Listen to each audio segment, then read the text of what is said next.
প্রিয় বন্ধুগণ, সেদিন ৭১ সালের ২৫শে মার্চ এই অঘটন ঘটত না।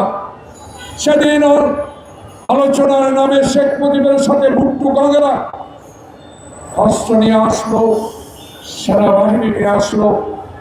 টেরও পেলেন না শেখ মুজিব, কারণ তার ধ্যান ধারণা ছিল একক সংখ্যাগরিষ্ঠতা পেয়েছি, পাকিস্তানের প্রধানমন্ত্রী আমি তো হব।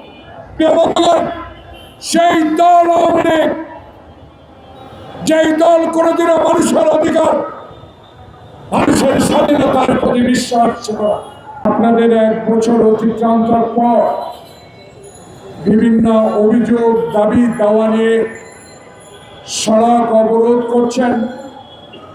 আপনার শ্রমিকে সরকারের শ্রমিকে বিভিন্ন দাবি দাওয়া পেশ করছে, যেগুলো ন্যায্য, যেগুলো ফ্যাসিস্ট হাসিনার আমলে কোনো দিনও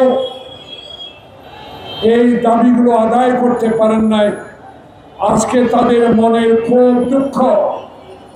আপনার কাছেই তো বলবে, আপনিই তো ১৮ কোটি মানুষের যে দায়িত্ব গ্রহণ করেছেন, সেই দায়িত্ব পালনকালে আপনাকেই তো কষ্ট দিবে, অন্য কাউকে নয়। কারণ ১৬টি বছর আমরা নির্যাতিত হয়েছি।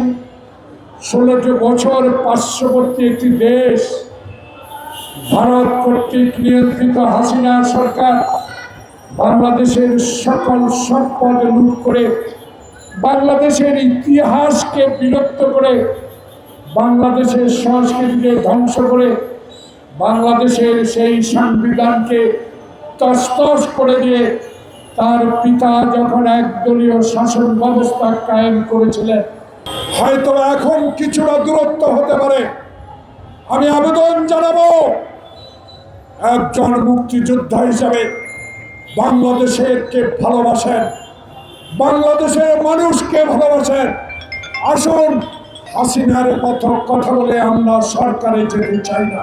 তাই আমার নেতা তারেক রহমান বলেছে, বাংলাদেশে আমার ভোট আমি দেব, সেই ভোটে আমি নির্বাচনে যদি জয় লাভ করতে পারি, যারা ১৬ বছর আওয়ামী অত্যাচারে অবিচারে নিজের সন্তানকে বুকের থেকে টেনে নিয়ে হাসিনা জবাই করেছে, তাদের বিরুদ্ধে আমাদের লড়াই।